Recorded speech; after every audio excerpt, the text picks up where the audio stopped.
What's the plan? Oh, Yes. okay. Dive Um, in. so the assignment was essentially, are you familiar with Jody's DSDs, like do something different? So it's our last one, and our instruction was just to interview, but obviously not in a traditional sense, which is why we like promposed with like the sign to ask you to interview, and then we also have some like funky interview questions. Bella, do you Okay. want to start or do you want me to start? Sure, I can start. Okay. We know that you're very inspired by Leonardo da Vinci. And when did you first read or hear about the book and who introduced you? Like the book that you were talking about in class. Um, I think it was during lockdown. Um, I'd always been interested in Leonardo. I saw that fascinating huge book on my dad's shelf when I was growing up. Um, you know, it was at one point it was bigger than me, so it was like this, oh my gosh, I want to get inside that. Um, and then during lockdown, I heard of Isaacson's autobiography, and he's a historian, so he's taking it a different way about it. He's done like Benjamin Franklin and other people, Steve Jobs. I think he's even done one on Musk, but let's not talk about that. Um, so it's a very different way of thinking about it. And the interview I heard was all about how he was looking at Leonardo's creativity. And I thought, well, lots of people in design would have maybe come across Leonardo's art, if you like, from an art history perspective. And I thought, well, why don't we try and explore it from a different perspective and really look at the creativity aspect? Awesome. So you would definitely say it influenced you to become a designer in a sense. Yeah, yeah. I just I loved drawing as a kid, and I was always sort of inventing things and drawing and playing with my action figures and things, and just always wanting to, you know, fix things and be creative with them. So yeah, Awesome. Okay, our next question is, um, do you prefer coffee or tea? good question. It's all about the milk for me. I don't like American milk. So I'm currently drinking black tea and white tea. Black tea and black coffee. And I don't really like tea as night as well when it's black. But the best thing in the world is a British cup of tea with proper British milk. But can't get that over here. What would you say if you were in Britain and had your British milk? What would you say your tea routine is? Like making your tea. First thing in the morning, you've got to have a cup of tea and you're sort of stumbling around.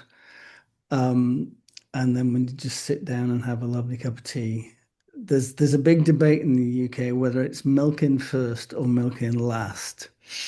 And they have this like, are you a MIF person or a mill person? Which is very odd. But I actually don't have a preference. But Okay. there's nothing more comforting than a cup of tea. And it has to be big. Okay. You don't Yeah. think it makes a difference putting it in before or after?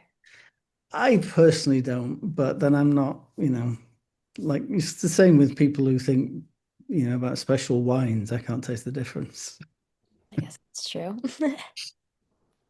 Um, Going back to the book, Yeah. uh, did it change the way you think about creativity at all? Yeah, what it really opened up for me is that we all have this unique approach, and it demystified the idea of, you have to go through a certain process. So, he was perhaps one of the top creative geniuses that have ever lived, but he had no education and he was an illegitimate son. He just had a bit of, he took the opportunities that were given him and he made the most of them. Um, and he was almost definitely neurodiverse and just sort of went with the flow. Um, he definitely had privilege, so he got away with stuff. Um, you know, I'm not sure if he didn't have privilege, he would have got away with taking on a commission and then not delivering on it multiple times. But yeah, I wouldn't recommend that. What would you say your favorite show is currently or just in general? Good question. I have just finished How to Get to Heaven from Belfast, which is it's a an Irish show. It's on Netflix. It's sort of a absolute chaos, people, like murder mystery kind of thing, but mad. And the most fun thing is my wife and I try and do the accents and just end up laughing because they're really, really hard. It's it's like Northern Ireland and Southern Ireland, and just yeah, we just end up in splits because we just can't do the accents. That's fun then. That sounds good. I want to look at that. Um, Yeah. do you ever go back and look at the Leonardo book now? Yeah, yeah. I mean, I taught a class last semester on Leonardo and creativity, and that was really good fun. I really wanted to teach a class in Florence and and Milan, and that would have been amazing. But the university, I proposed it at the wrong time, and the university were like tightening up on things. But just to be able to take a bunch of students wandering around Milan and Florence, looking at his work and actually going up to sculptures and going, look, this is what he was doing and this is what he was talking about, and would be just like a dream come true. But maybe one day. But yeah, I do, and I know I'm noting all the time in my notebooks, which sort of reminds me of it. But it's funny. I watched Carmel talking about color the other night, and I thought, I wonder if that's what I look like when I talk about something I'm really passionate about. Because she's different, when she gets onto color, she's like a different person. And I thought, oh, that's really interesting. I wonder whether the students can really tell when you're passionate about something. I'm sure you can, but yeah.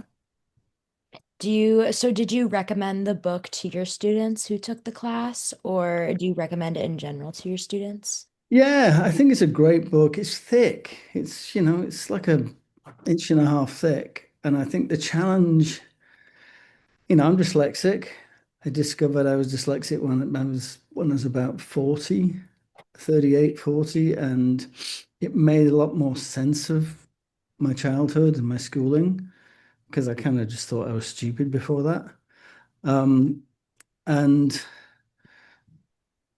so big non-story texts are difficult for me. So what I did was I got the audio book and I had the book and a notebook and I just sort of intermingled them. I'd listen to a bit and then I'd go back to the book and have a look at it and mark things and underline stuff and take some notes. And so I got a lot out of it that way. Um, I think there's a lot of fear amongst all students, regardless of whether they've got dyslexia or not, about reading. I think the idea of reading has become, a short news story or a Instagram post, and I think we've got to somehow get that back, but I don't know how. But I think, reading is my way of escaping when I'm overwhelmed.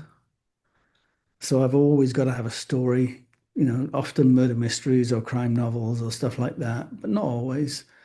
And just to be able to disappear into the world of a book helps me regulate.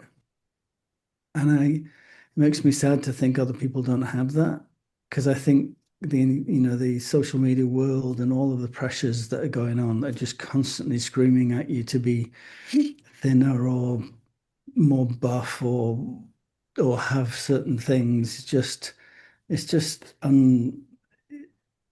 unrelenting. Um, Whereas you dive into a really good story and you can either see yourself reflected in there, or you can make yourself think about yourself, or you can just disappear and, escape.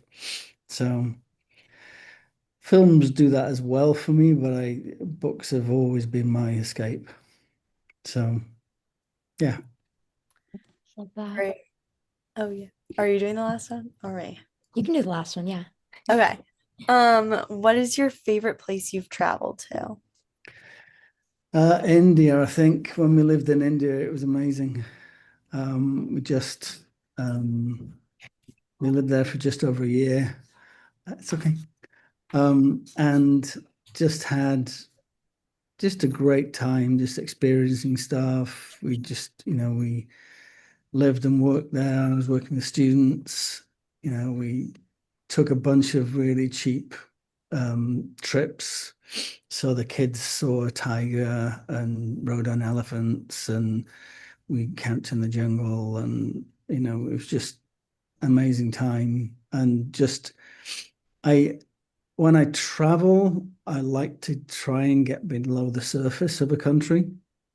And so I think language helps. I'm no massive linguist, but I love to learn little bits of the language and try and get below the surface and talk to people. So when I was living there for a year, I learned quite a bit of the local language and just was able to, try and get a little bit more of what's going on, eating, street food stuff. And yeah, it was great.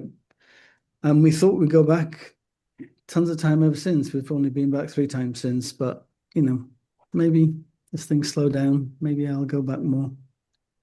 That sounds amazing. Yeah.